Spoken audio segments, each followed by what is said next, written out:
अस्सलाम वालेकुम dear friends, कैसे हैं आप लोग। उम्मीद है बिल्कुल ठीक ठाक होंगे, खैरियत से होंगे। This is Dilip Kumar, basically belongs to district Tharparkar and recently I have been selected as subject specialist through Sindh public service commission.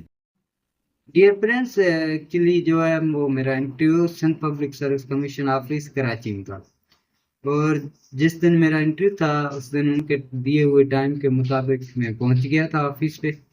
तो ऑफिस पे जाने के वक्त सबसे पहले तो उन्होंने मुझसे मेरा मोबाइल ले लिया। ठीक है, मोबाइल मेरा जो था वो वहाँ पे जमा कर दिया।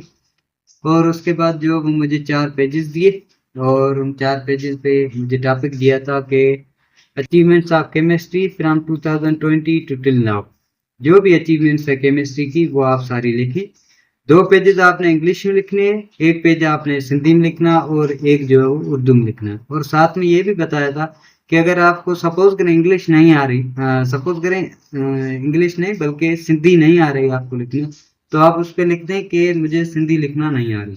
और अगर आपको उर्दू नहीं लिखना आ रही तो भी आप उस पर लिख दें कि मुझे उर्दू नहीं आ रही लिखना। मुझे तो तीनों लैंग्वेजेस में लिखना आ रहा था, तो ऑलमोस्ट मैंने वो 4 पेजेस थे वो कंप्लीट कर लिए थे और तीनों लैंग्वेज में मैंने लिख लिए थे। उसके बाद इंटरव्यू की बारी थी। तो जैसे ही मेरा नंबर आया इंटरव्यू का, मुझे जो अंदर बुलाया गया, सबसे पहले मैं उनकी परमिशन से अंदर गया। अंदर जाने के बाद उनको मैंने सलाम किया, उन्होंने भी जवाब दिया और फिर मुझे बैठने के लिए कहा गया। जैसे मैं बैठा तो हमारे पैनल में 3 पैनलिस्ट थे। एक जो वो पैनल एक्सपर्ट अपने सब्जेक्ट एक्सपर्ट थे सर कस्तूर चंद। एक जो है वो पैनल के मेंबर थे सर अब्दुल मालिक। और उसके साथ मैडम कल्पना थी। तो जैसे ही मैं बैठा तो मैडम कल्पना ने जो है वो मुझसे पूछना शुरू किया, नाम बताएं, उसके बाद आपकी कास्ट क्या है, कहाँ से, ये पूछकर फिर मुझे बताया क्या कर रहे हैं। तो मैंने कहा मैम मैं जूनियर एलिमेंट्री स्कूल टीचर हूँ। तो मैम ने कहा कि अच्छा आप क्या पढ़ा रहे हैं। तो मैंने कहा मैम मैं इंग्लिश और उसके साथ मैथ्स पढ़ाता हूँ, सॉरी साइंस और उसके साथ मैथ्स पढ़ाता हूँ। तो मैडम ने मुझे पूछा कि मैथ्स ओलंपियाड के बारे में आपने सुना है कभी, या आपने मैथ्स ओलंपियाड स्कूल में करवाई है स्टूडेंट से।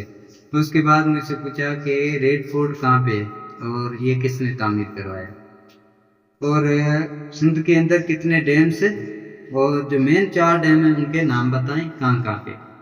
तो ये 4 क्वेश्चंस जो थे, 4-5 थे जो जीके के मुझ से किए गए। ठीक है, उसके बाद जो वो मैडम ने मुझसे अपना रिलीजियन पे आ गई, मुझे बोला कि अब आते हैं रिलीजियन पे। तो रिलीजियन जो वो मेरा वीक पॉइंट है जो मुझे बिल्कुल नहीं आता।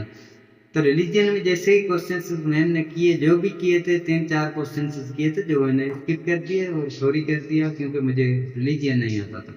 तो मैम ने बोला आपको रिलीजन क्यों नहीं आता। तो मैंने कहा मैम कहीं पढ़ाते भी नहीं है, कहाँ से आएगा, और कहीं पे इंस्टीट्यूट भी नहीं है जहाँ से पढ़ें और पढ़ाया जाए। हमें तो हमारा रिलीजन पढ़ाते नहीं, क्योंकि मैं हिंदू हूँ तो हिंदू रिलीजन के बारे में वेल अवेयर नहीं हूँ, ना तो यहाँ पे कहीं पे पढ़ाते हैं।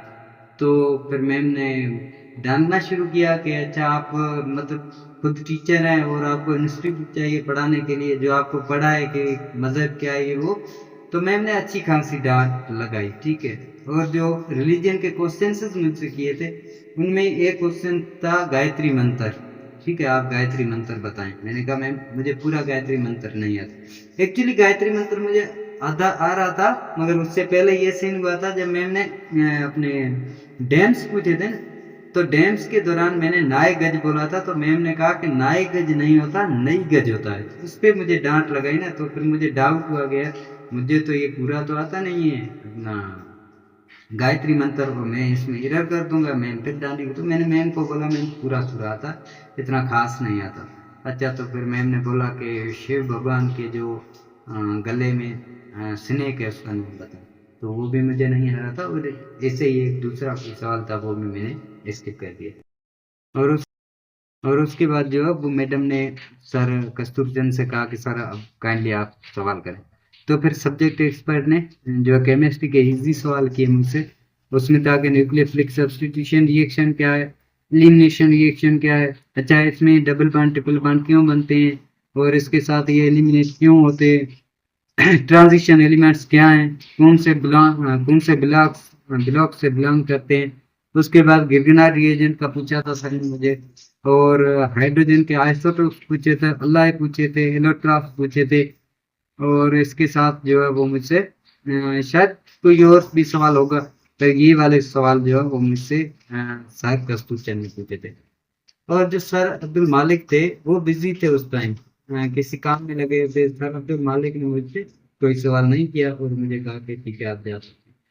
तो माशाल्लाह मेरा इंटरव्यू ओवरऑल अच्छा हो गया था, मगर जो रिलीजियन था उसमें मुझे डाउट था कि हो सकता है रिलीजियन के बेस पे ये मुझे फेल कर दें।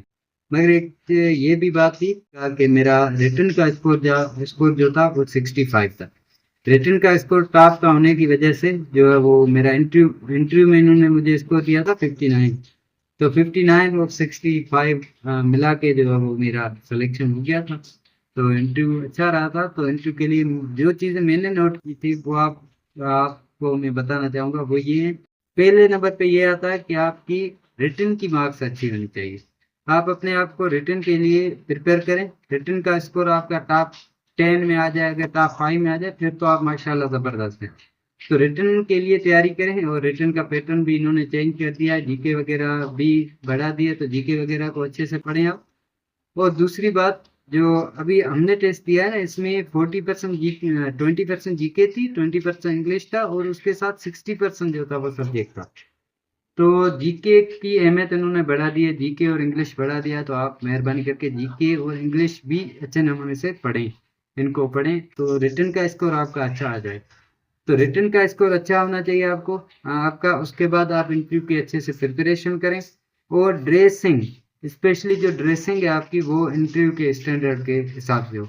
लाजमी नहीं है आप 3 पीस पहन कर जाएं।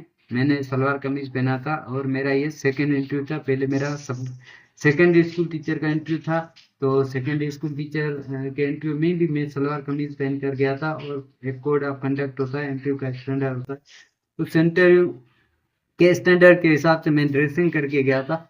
तो वो भी मैंने अल्हम्दुलिल्लाह क्वालिफाई किया था, और ये मेरा सेकंड इंटरव्यू था। इसके लिए ड्रेसिंग भी मैं अच्छे से करके गया था, जो स्टैंडर्ड था उस हिसाब से। और उसके बाद जो है वो आप एक चीज़ और जहन में रख लें कि वहाँ पे अगर आपको कोई आंसर नहीं आ रहा तो अपना कॉन्फिडेंस आपने लॉस नहीं करना, ठीक है। अपने कॉन्फिडेंस पे फोकस करें। मैम ने मुझे बहुत डांटा था, ठीक है, मगर मैंने अपना कॉन्फिडेंस नहीं लॉस किया, ना ही मैम वालों से मैंने कोई बहस मुबाहिसा किया, ठीक है। इंटरव्यू उसमें हो सकता है वो कोई चीज़ चेक कर रहे हो, और मैडम कल्पना का मैंने सुना है डांटती भी है, ठीक है, अच्छे अच्छे तरीके से डांट लगाती है, सबको डांट लगाई थी मोस्टली जो भी लड़के थे उनको।